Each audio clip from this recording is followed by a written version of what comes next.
السلام عليكم ورحمة الله وبركاته. الحمد لله نحمده ونستعينه ونستغفره ونؤمن به ونتوكل عليه ونعوذ بالله من شرور أنفسنا ومن سيئات أعمالنا من يهد الله فلا مضل له ومن يضلل فلا هادي له ونشهد أن لا إله إلا الله وحده لا شريك له ونشهد أن محمدا عبده ورسوله. أما بعد فأعوذ بالله من الشيطان الرجيم ببركة بسم الله الرحمن الرحيم. أولئك كتب في قلوبهم بالإيمان وأيدهم بروح منه. صدق الله العظيم وصدق رسوله الأمين المبين الكريم. نحن على ذلك من الشاهدين والشاكرين والحمد لله رب العالمين. প্রশংসা মাত্র আল্লাহ তাআলার জন্য, যিনি এক পবিত্র ওয়াহদাহু লা শারীক, যে মহান রব্বুল আলামিন কোন দ্বারাই জমিন আসমানকে তৈরি করেছেন, আর আল্লাহ তাআলা এই কোন দ্বারাই এই জমিন আসমানকে তৈরি করবেন। আল্লাহ তাআলা সমস্ত সৃষ্টির সেরা আশরাফুল মাখলুকাত পৃথিবীর জমিনকে বানালেন। তাই আমরা সে আশরাফুল মাখলুকাতের মধ্যে এবং আমরা সবথেকে গর্বিত বিষয় যে আমরা আশরাফুল মাখলুকাতের সাথে সাথে হচ্ছে আমরা যতগত জাতিগত মুসলিম ইমানদার মুসলমান, আল্লাহ আমাদেরকে মুসলমানের ঘরে জন্ম করে পৃথিবীর জমিনে পাঠিয়েছেন। তাই সে আল্লাহর শুকরিয়া আদায়ের জন্য আমরা বলি আলহামদুলিল্লাহ। তারপরে বলে আমরা আপনার নবী মুস্তাফা সাল্লাল্লাহু আলাইহি ওয়াসাল্লামের উপরে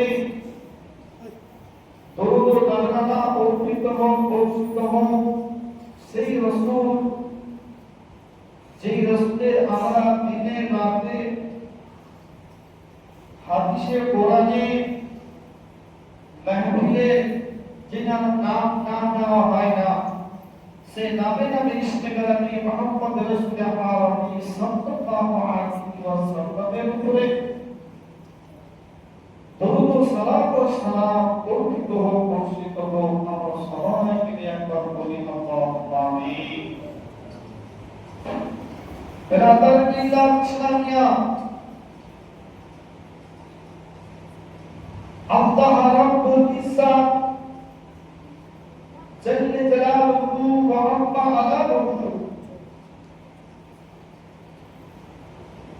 পবিত্র কালামুল্লাহ শরীফের মধ্যে ঘোষণা দেন, এলান করে, মুসলমানদের উদ্দেশ্য করে বলে, কি বলে?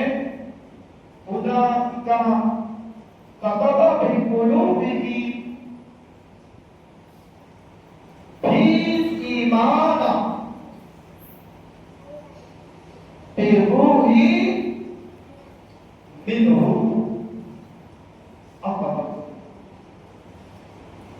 এর অর্থ, এর তরজমা আপনার নবী মুস্তাফা সাল্লাল্লাহু আলাইহি ওয়াসাল্লাম বলেন, और ये है जिनके दिलों में अल्लाह ने ईमान का नक्शा भरवा दिया और उसकी तरह रूहों ने मदद की, रूहों ने उनकी मदद की। बेरादा अल्लाह रब्बुल इज्जत बोलते ওরা ওই ব্যক্তি, ওই লোক যাদের আল্লাহ পক্ষ হইতে তাদের দিলের মধ্যে ঈমানের নকশা তৈরি করে দিয়েছে, আর আল্লাহ পক্ষ হইতে তাদেরকে রূহ শক্তিশালী করে ইবাদত করেছে। বলুন সুবহানাল্লাহ, আল্লাহু আকবার। রূহ বলতে এখানে তাফসীরে কোরআন, আমি আপনি জীবিত আছি, আমাকে আপনাকে আবার ইবাদত করবে, আমাকে আপনাকে রক্ষা করবে। এখানে রূহ বলতে যে মানুষের আত্মা সেটা না, রূহ বলতে আমার আপনার মৃত্যুর পরে যে আত্মা বলে একটা জিনিস আছে, সে আত্মা নয়। আল্লাহর পক্ষ হইতে রূহ কথার অর্থ তাফসীরে কোরআন যারা আছেন তিনারা মানে এই শব্দে নিয়েছে যে রূহ বলতে যে আল্লাহর রহমত, আল্লাহর নূর, এবং কোন কোন কিতাবের মধ্যে বলেছে যে রূহকে হযরত জিবরীলকে বোঝায়। বলুন সুবহানাল্লাহ। বুঝেছেন কিভাবে? মজ্জাস সামিনে হাসান, আমার আপনার রূহ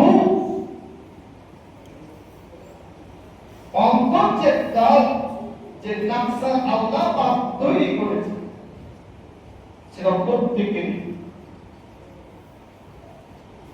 ঈমানের নকশা, প্রত্যেকেরই আল্লাহ তাবারক তাআলা যখন পৃথিবীর জমিনে আসে, আসার পরে তাকে সম্পূর্ণ নিষ্পাপ, তার দ্বারা যে গুনাহ হয়নি, সেইভাবে আল্লাহ রাব্বুল ইজ্জত আমাকে আপনাকে এই পৃথিবীর জমিনে পাঠিয়েছে। এবার আল্লাহর যে বাণী যে আমাদের হৃদয়ে, আমাদের সিনাতে ঈমানের তাসদীর লিখে দিয়েছে। আমরা যখন বড় হয়, যখন 7 বছর হয়, 8 বছর হয়, 12 বছর হয়, তখন কিন্তু আমরা ইসলামের শাখা, বড় শাখা আমরা জানতে শুরু করি। ইসলামের জ্ঞানকে আমরা তখন বুঝতে শিখি। আল্লাহ কি, রাসূল কি, তার কিতাব কি, কি জন্য আমরা এসেছি, কি উদ্দেশ্যে এসেছি, কি ইচ্ছাতে এসেছি, ধাপে ধাপে পরস্পর স্টেপ বাই স্টেপ আমরা কিন্তু জানতে পারি।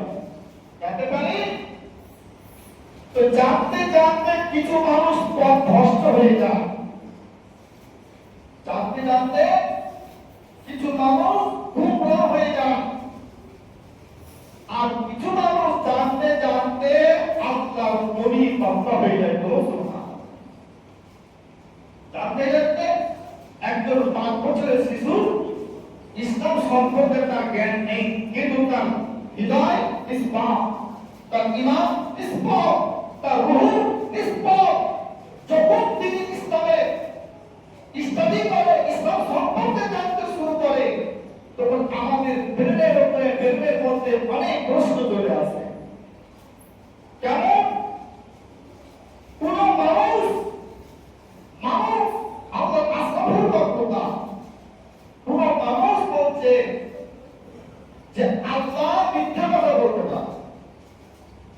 অথচ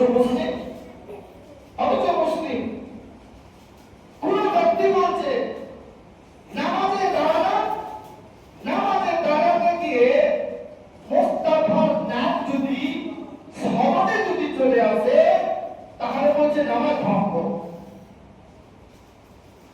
নামাজ বাতিল, নামাজ শেষ।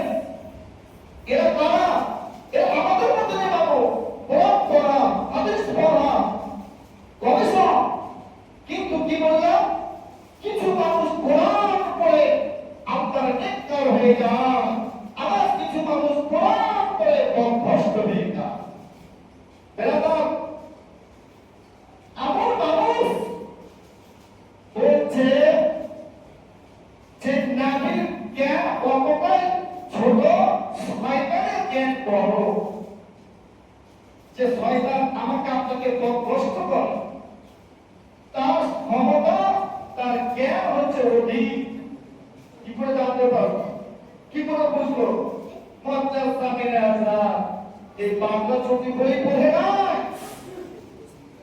ইংরেজি বাংলা ভাষা বই পড়ে না, তারা কি কোরআন হাদিস পড়ে, তারা নিজেকে তো বড় অনেক কিছু জানতে সৃষ্টি করে। আল্লাহ আছে, আল্লাহ কথা। হ্যাঁ, কোন মানুষ বলছে মানুষকে কবরে রাখা হতো, কবর রাখার পরে তাকে যে আযাব দেওয়া হয়, আযাব তো চোখে দেখতে পাওয়া যায় না, চোখে তো দেখতে পাই না।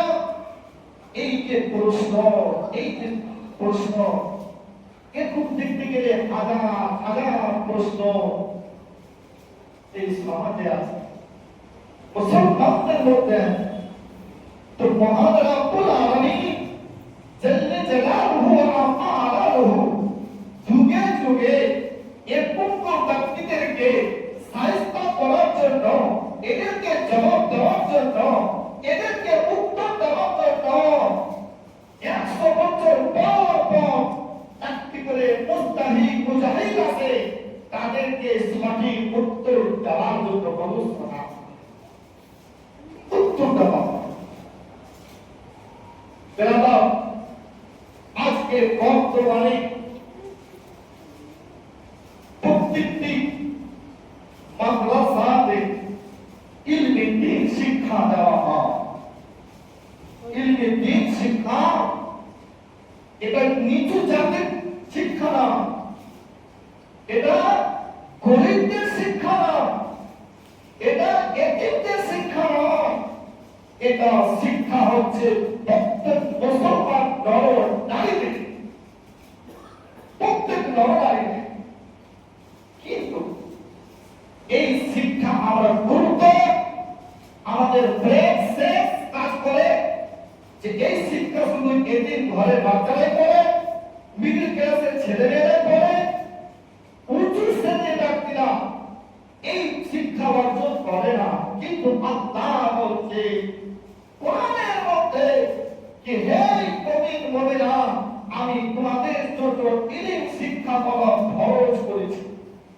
আমি আপনি শিক্ষা নেই না, যেটা আলাদা বিষয়।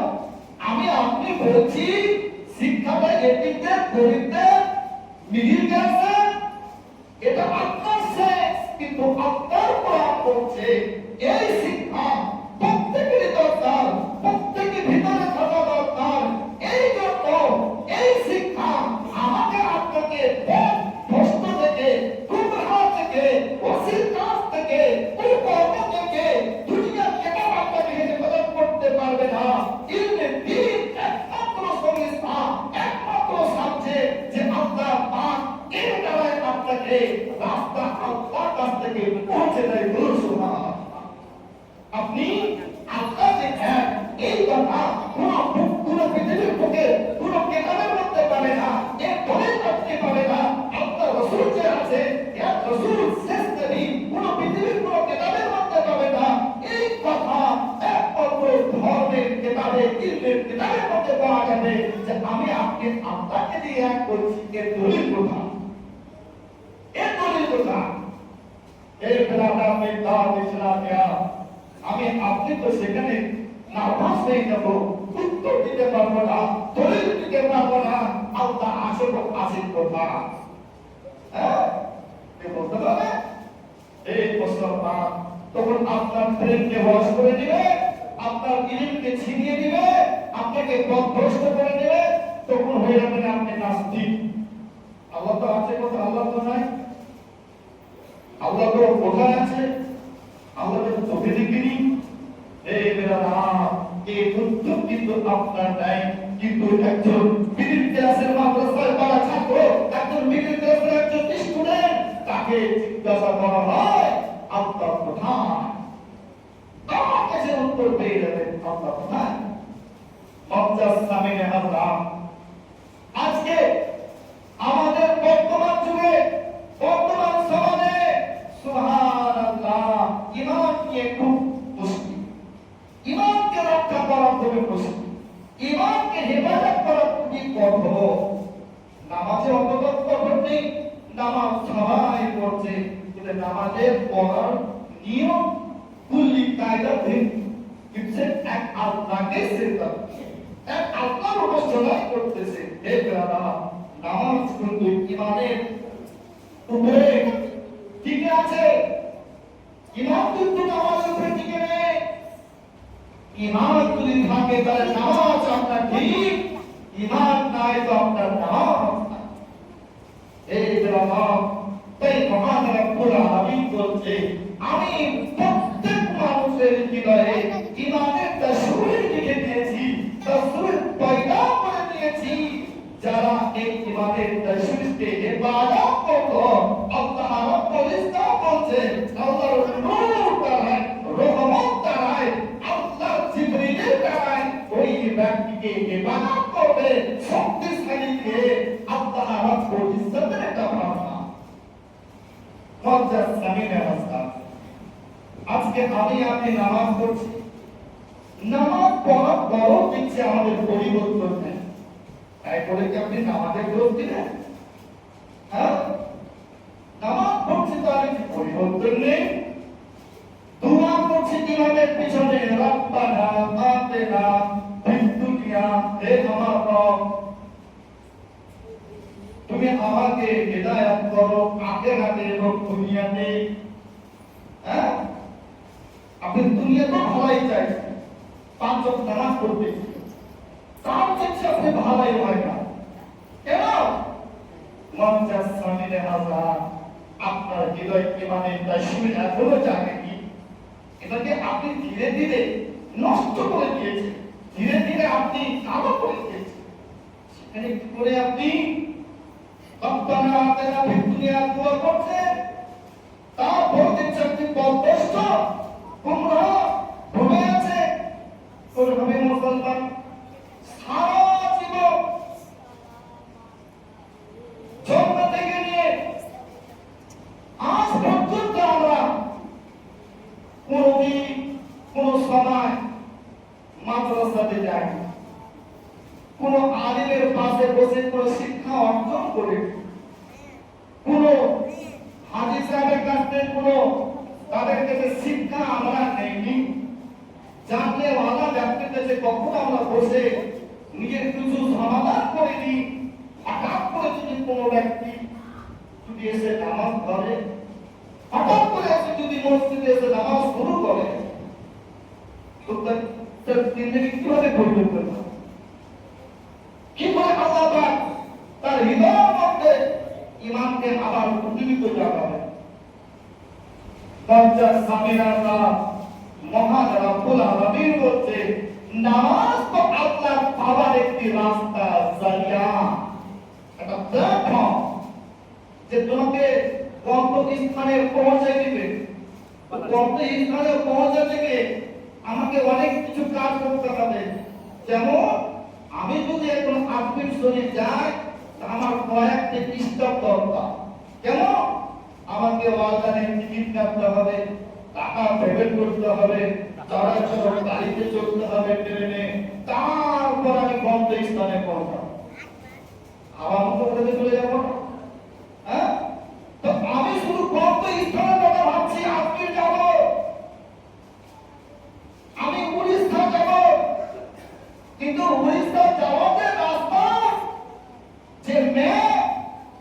সেটা আমি আপনি যদি ভালো করে যাচাই যদি না করি, পরীক্ষা যদি না করি, সেই বিষয়ে যদি জ্ঞান যদি না থাকে, উড়িষ্যা থেকে তো আমি চলে যাবো ভুবনেশ্বর। আমার বলার উদ্দেশ্য হচ্ছে যে আমার মাকসাদ যদি থাকে আল্লাহকে সন্তুষ্ট করা, আল্লাহর প্রতি ঈমান রাখা, তাহলে আমাকে আল্লাহকে জানা পূর্বে আল্লাহ কি সিস্টেম দিয়েছে সেই সিস্টেমকে আমাকে ফলো করতে হবে। সিস্টেমকে আগে জানতে হবে, দেখবেন আপনি অটোমেটিক আপনি যে গন্তব্যস্থানে পৌঁছে গেছেন। আমি আপনি নামাজ ধরছি শেষ বয়সে, নামাজ আরম্ভ করছি শেষ বয়সে, কেন? তখন জিজ্ঞাসা করা হয়, বলবি স্যার জীবনে পাপ অনেক হয়ে গেছে, অনেক গুনাহ করে ফেলেছি, গুনাহ ধরা রাস্তা হচ্ছে নামাজ। আপনি ঠিক বলেছেন, নামাজ। কিন্তু নামাজের বৈশিষ্ট্যটা কি? নামাজের কুল্লিয়ত কায়দা কি? আমি আপনি কিন্তু জানি না মুসলমান।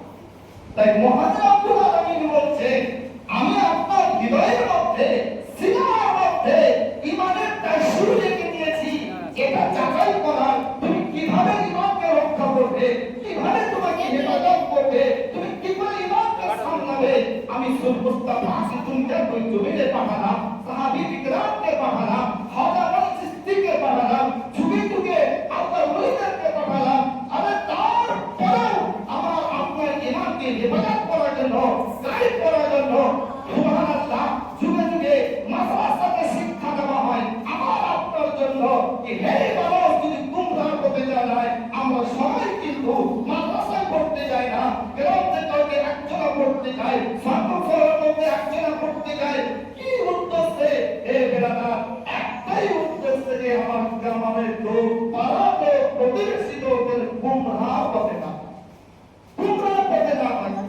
হে বেরাদার, আমি আপনি প্রত্যেক জুম্মায় খুতবা শুনি, বক্তব্য শুনি, শুধু কেন? আমি চাই যে আপনারা পরিবর্তন হন, হেদায়েত হন, আল্লাহর পথে আসেন। আমরা সবাই কিন্তু মাদ্রাসাতে পড়ি না, সবাই কিন্তু যায় না। এই যে জ্ঞান আমি আপনাদের কাছে পৌঁছে দিচ্ছি, শিক্ষাকে আপনাদেরকে দিচ্ছি, এটাকে অ্যাকসেপ্ট করা, গ্রহণ করা আপনার জরুরি, আপনার কর্তব্য, আপনার দায়িত্ব। কিন্তু না, আমরা দায়িত্ব কিন্তু পালন করি না, আমরা গ্রহণ কিন্তু করি না, আমল কিন্তু করি না। কেন? এই জন্য যে আমাদের ঈমান হয়ে গেছে দুর্বল, কমজোর, অসুস্থ। তাই মুসলমান, যখন আমি আপনার রব্বুল ইজ্জাতের সাক্ষী রেখে জগতে যখন আমরা ছিলাম, জগতে আমরা আপনাকে সাক্ষী হিসাবে আমরা পৃথিবীর জমিনের আপনার অধীনে আপনার কথা মতোই চলবো, আপনার তোমার প্রত্যেকটি দায়িত্ব মেনে চলবো। যখন আমরা পৃথিবীর জমিনে আসি, সুবহানাল্লাহ, একে অপরকে যখন চিনতে শিখলাম, একে অপরকে বুঝতে শিখলাম, যখন জ্ঞান আমাদের বৃদ্ধি হলো, তখন যখন জ্ঞান আমরা নিচ্ছি, সুবহানাল্লাহ, ততদিন আমাদের গুনাহ ধীরে ধীরে ধীরে যেন আমরা পথকে বেছে নিচ্ছি। আল্লাহ রাব্বুল ইজ্জাত, আল্লাহ জান্নাত, যে আমার সৃষ্টি মাখলুকাত জাহান্নামে না, আমার মাখলুকাত সৃষ্টির সেরা, তারা জাহান্নামে আপনি দরকার করে জন্য আমরা কোন মুহূর্তে আপনার চাই না। এই কোরআনের মধ্যে সুবহানাল্লাহ হেদায়েতের কথা আল্লাহ পুরো কোরআনের মধ্যে লিখেছে, পুরো কোরআনের মধ্যে লিখেছে। একটি শিক্ষক, সুবহানাল্লাহ, আজকে বর্তমানে এই প্রথা, এই নিয়ম চালু হয়ে গেছে। হ্যাঁ, কি? যখন কোন শিক্ষক বসায়, যখন পড়ায়, কোন স্টুডেন্টকে, কোন ছাত্রকে, ওই ছাত্র যখন কোন শিক্ষককে যখন সালাম দেয়, আসসালামু আলাইকুম, তখন শিক্ষক সাহেব বলছে জিতে রাখো, মানে ভালো থাকো, মজ্জাব। এই হচ্ছে আমাদের আদব, এই হচ্ছে আমাদের শিক্ষা। একজন ছোট ছোট স্টুডেন্ট, একজন বাচ্চা আমাকে আপনাকে সালাম করতেছে, কিন্তু আমি বলছি জিতে রহো বেটা, ভালোই রহো, আচ্ছা রহো। কিন্তু এর তো ইসলাম বলছে না, এটা উত্তর না, উত্তর হচ্ছে ওয়ালাইকুম সালাম। এই হচ্ছে উত্তর।